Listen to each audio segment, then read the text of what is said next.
Hi everybody, today we are going to paint some flat animals. These illustrations are minimalist and highly simplified, nearly abstractions, yet still figurative. The idea is quite similar to the botanical illustrations that we did a few weeks ago. Rather than following the organic shape of the subject, we take a more geometric approach by stretching and adjusting the composition so that it fits within the space of the canvas. The goal is for the composition to fill the entire page, regardless of the number of its elements. This concept is easier and certainly works better with botanicals, but today we'll try it with animals and see what happens. We'll start with the sketches, keeping things simple. We just outline the basic shapes and then fill them in with solid, flat colors. And that's all there is to it.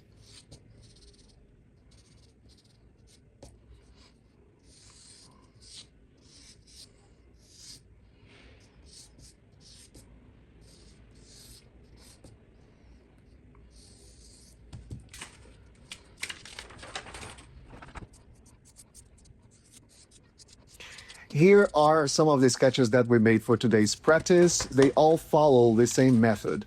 But let me know if you'd like a video specific for drawing in this minimalist style. Now I will select the ones that we'll use for the final compositions, and then the fun begins. So today I am showing you the compositions in the order of complexity rather than the sequence in which they were actually created. The first piece is extremely simple. It's just a basic shape contained within the boundaries of the paper. I mark the edges and fill it with a solid color, creating an abstraction that reminds a bit of lino cuts or wood cuts, but despite its simplicity, it has character. Even if you're not used to drawing, you can certainly create this. In fact, the more naive, primitive, or even grotesque it looks, the better. We just need to be mindful of the overall proportions so that the distortions don't take away the core essence of the subject. Also, it is better if the edges are as sharp as possible because that will imply intentionality to the compositions.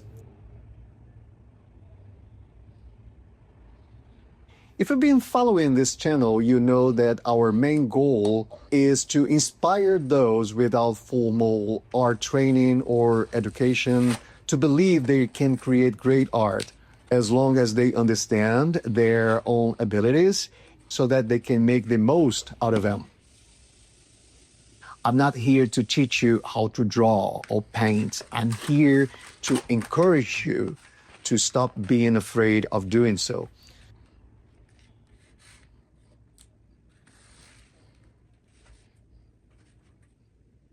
Unfortunately, I missed filming part of the process of painting the horse, but it followed the same steps as the first piece. I used a pale background color before marking the horse's edges and filling it with solid color.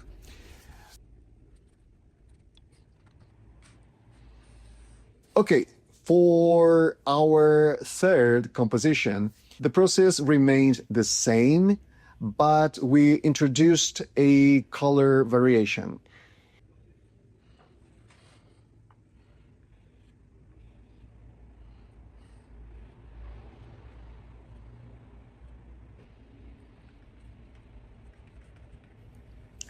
I have said already several times, but I will keep on saying it. A good painting isn't defined solely by traditional artistic elements. Art doesn't have to be beautiful. It has to make you feel something. Okay, so for our next composition, I experimented with a bolder background color, contrasting with the blue used for the main subject.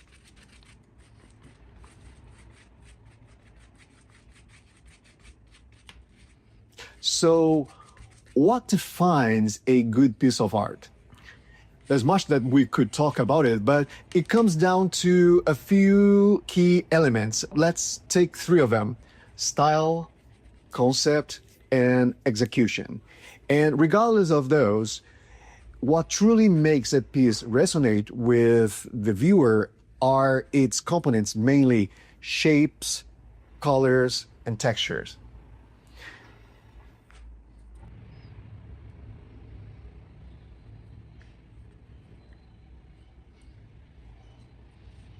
If you're not yet comfortable creating highly complex compositions, just focus on what you can do and then work with shape, experiment with color, and add texture. This is all it takes for your composition to stand out and have visual appeal.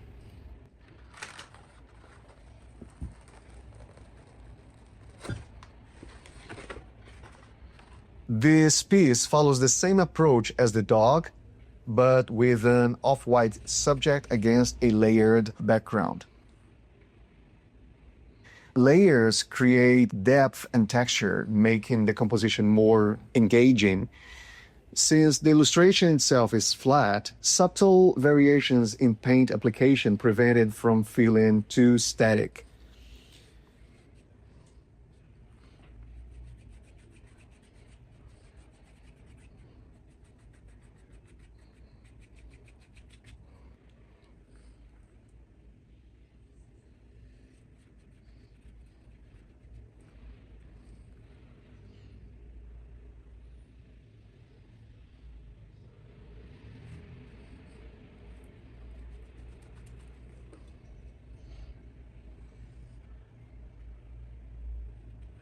Anyway, I have to admit I was aiming for something a little bit more polish, but I don't mind showing you the pieces that didn't turn out quite as expected, because I believe it is important to share not just the successes, but also the ones that don't go as planned.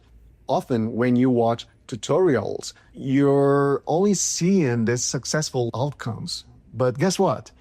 Everybody fails, and that's okay. Plus, sometimes we label something as failure simply because it didn't turn out as we envisioned.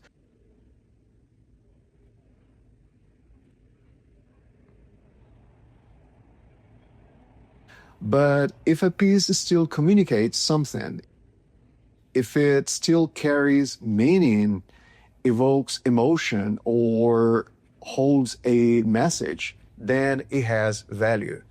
So don't be afraid to make mistakes. Not everything has to go as planned, and that's completely okay.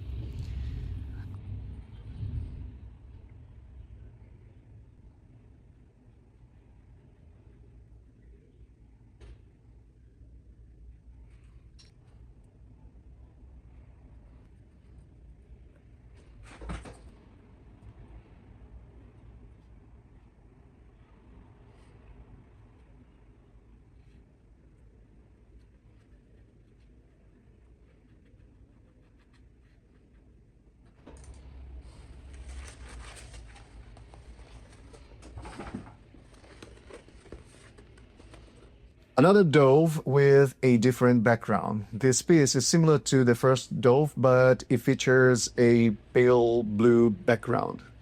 These designs may resemble children's illustrations, though that was not the intention. But let me know if you'd be interested in a series of children's illustrations. It could be a fun project.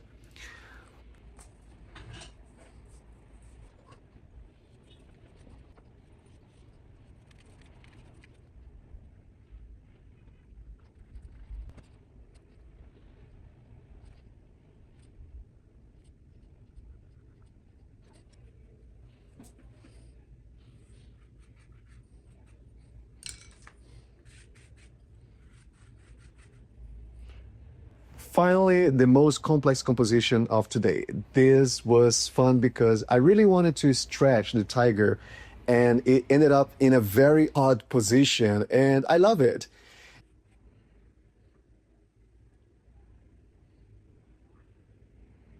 Initially, I aimed for a completely flat design, but it needed a bit more refinement. The final result has a whimsical quality, almost resembling traditional Chinese dragon or old school tattoo designs.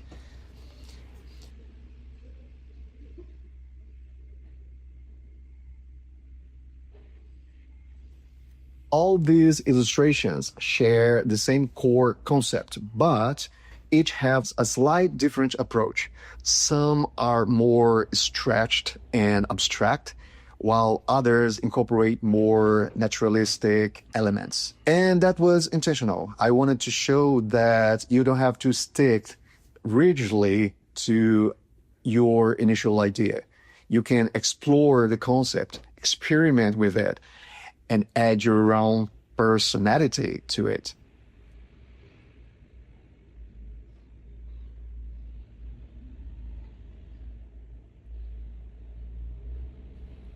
Despite their differences, these illustrations form a cohesive set. Not every piece turned out exactly as planned, but that's part of the creative process. It is important to embrace imperfections.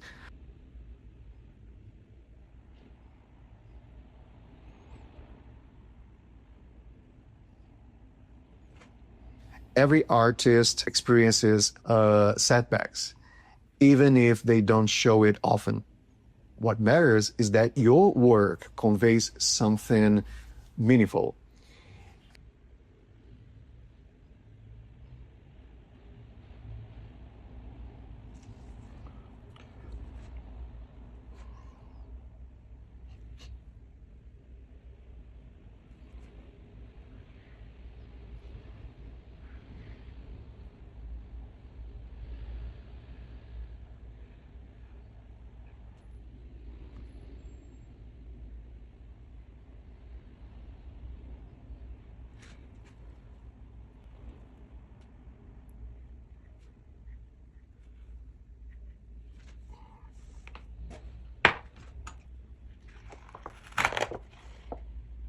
And here are the results of what we created today.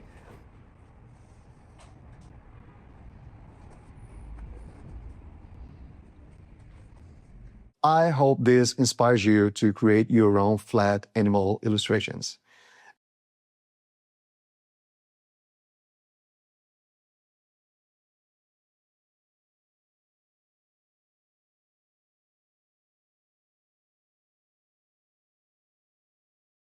As always, keep on practicing and thank you for joining us.